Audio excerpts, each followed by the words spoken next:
Hello my pokey people, and Sword and Shield now very much in full swing.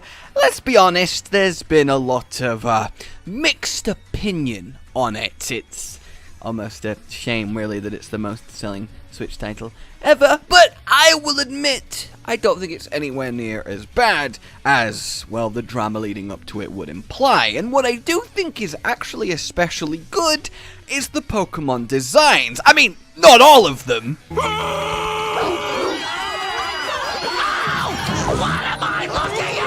But, you know, the oddities of every gen aside, there's a surprising amount that I really gel with. And when I say gel with, for me, if a Pokemon is good, it's a Pokemon that I could have as one of my 6 if I could only ever have those 6. So with that in mind then, let's jump right in at number 5, and I can't believe I'm saying this, but Flapple, I think it's just hilarious! A little tiny worm burrowed its way into an apple for safety. You feed it something tart and sour, and then it bursts out, and it's just, this is using the shell as wings. And I don't understand why I like it so much. I just think it's kind of charming. And normally these types of Pokemon are just kind of gimmicky and quirky and fun, and they don't really sit with me that well, but there's just something hypnotizing about a goddamn apple dragon. I mean, that by itself is a fantastic little idea, and it's been worked excellently. Don't get me wrong, his big chunky boy form I think is funny, but I don't like it at all. His flying self, absolutely, yes please. When did you buy that? Last week? Last week? Oh, they brought out 2 new apples since then. There's not really much more to say past that. It's just a silly Pokemon that, for whatever reason, has grabbed me. Next up, then, is Scorch. This thing is just monstrous. Centipedes are nasty, evil, demon spawn creatures. There are centipedes that eats bats. The idea of turning one of these demons into, well, this is just fantastic. It looks amazing. The fire cross on its face is a really lovely touch, and I just cannot deny that I'm always a sucker for the big insecty types, because generally speaking, they always look very, very quite cool. And I also love that apparently its body reaches 1500 degrees, and it spends its time being incredibly hostile to everything nearby, which means not only is this thing gonna wrap you up tight and eat you alive, you're also going to be melting while that is happening. So this guy is honestly, the more I'm talking about him, the more I don't want to be anywhere near one. But, you know, giant flaming firebug, that's pretty cool. And also, its Gigantamax form is just terrifying as it is brilliant. The vibrancy, the color scheme, like that. Imagine that attacking your city. Like, that really is some kaiju level hell.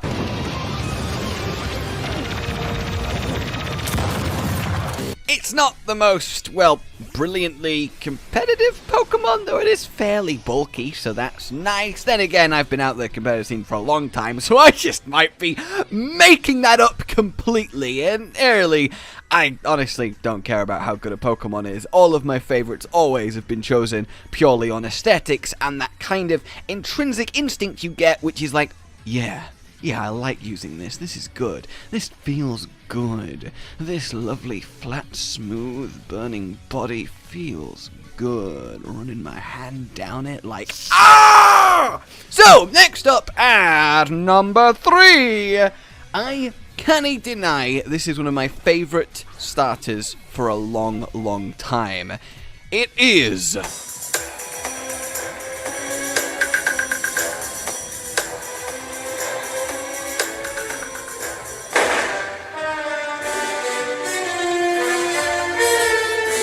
Inteleon, and before we even get into this, massive shout out to its shiny form, which is absolutely gorgeous.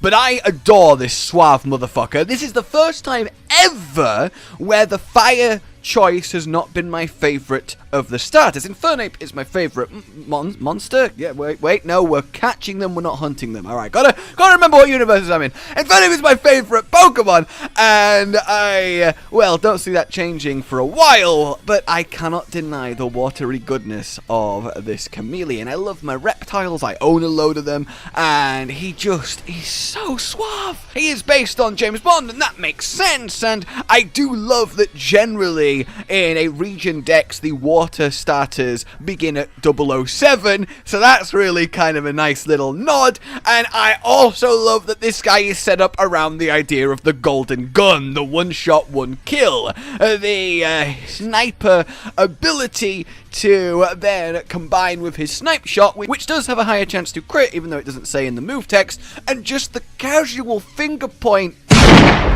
It's so deeply, intrinsically satisfying, and I love it. Generally, I'm not fans of Pokemon that get a bit too humanoid, and he is kind of nearing that point, but from his personality to his design to what he's based on to the fact that he's a reptile to loving his colours, I mean, he's just the complete package for me, and I can't get enough of that.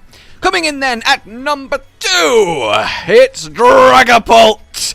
I mean, what more do you want than a ghost dragon that fires its small base form in Dreepy at you as missiles? And not just missiles traveling at you at max speeds. I mean, he uses his baby form as ammunition for supersonic missiles. It's just phenomenal. It's absolutely phenomenal. And it looks really cool. I do think it may be a bit too flat and sort of metal, like it doesn't look natural, but then again it is a ghost and it is based off a, well, missile launcher, so I suppose in that sense it does make sense. The head's the only thing I'm a little bit iffy, but I love the fade out on the tail. It actually looks really nice, just sitting there floating evil eyes like, I'm gonna get you.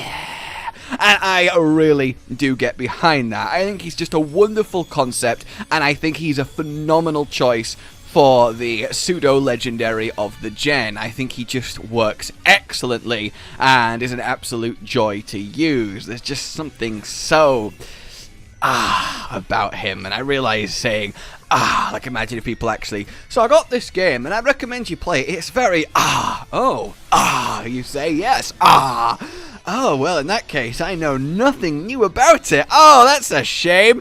But you know what I mean, alright? There's just something about him, and it really, really works in every single facet. And honestly, he really is quite powerful, and I am all about that. So, without further ado then, that leaves number 1. This is Falinks! This one is an interesting one for me because initially I absolutely hated it. Because like I'm sure many of you did, looked at it and went, that's just a really weird and ugly, randomly spiky, and it doesn't even evolve caterpillar Pokemon? What are they doing? I don't understand. What's the point of it? It's just, wait a minute. It's multiple in a line, as in like phalanx, as in phalanx, as in bloody Spartan warriors.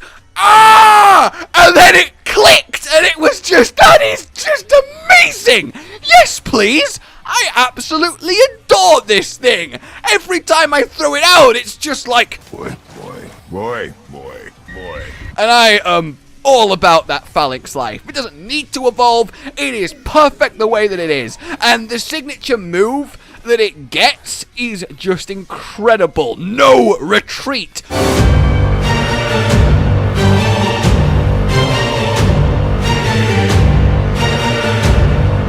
Raising every single stat at the cost of not being able to switch out. Who cares? You get a couple of those off and you are set up. Might not work as effectively in actual committed battling, but for anything casual or just the game itself, it is ludicrous. It absolutely is. Oh, I just adore everything about this. And normally, again, I don't like these kind of multi-Pokemon make one Pokemon types. I'm much more of a fan of the singular. Like, where do you draw the line? Like Doug Trio, it's 3 Diglets. Does that get to be its own one? Because they're touching, why they are their own one? Stuff like Executor, which is just a cluster of eggs. Is that it's one thing? That's a bit weird. This one takes it so extreme. It's literally bloody 6 very separate living things with their whole thing going on. They're just standing in a line. They just march together. How many count as one Pokemon? If 52 of them stood in a line and you threw a Pokeball, would it catch the whole bloody 52? I have so many questions about them. I really do. But one thing I will not question is how awesome it is to have your own little Falinks troop fighting for you as a Pokemon. That is just a lovely design, and I really can get behind everything about it. So there you have it, guys. That's my top 5 best Pokemon in the Galar region. Let me know your picks. Let me know if you agree or disagree. But for now, like and enjoy this, subscribe for more, and I will see you, well, later today with the next Pro and Noob Pokemon episode. A good boy. Rage Gaming with the video float. But that's all that's really relevant at the mo, but I'm still gonna leave this up so you patrons know that I love you even though the outro's no longer that kind of relevant. But the new one's being worked on and it's gonna be a truly badass song, and don't worry, I won't be doing any rapping on it. I'm gonna go now. This was shit.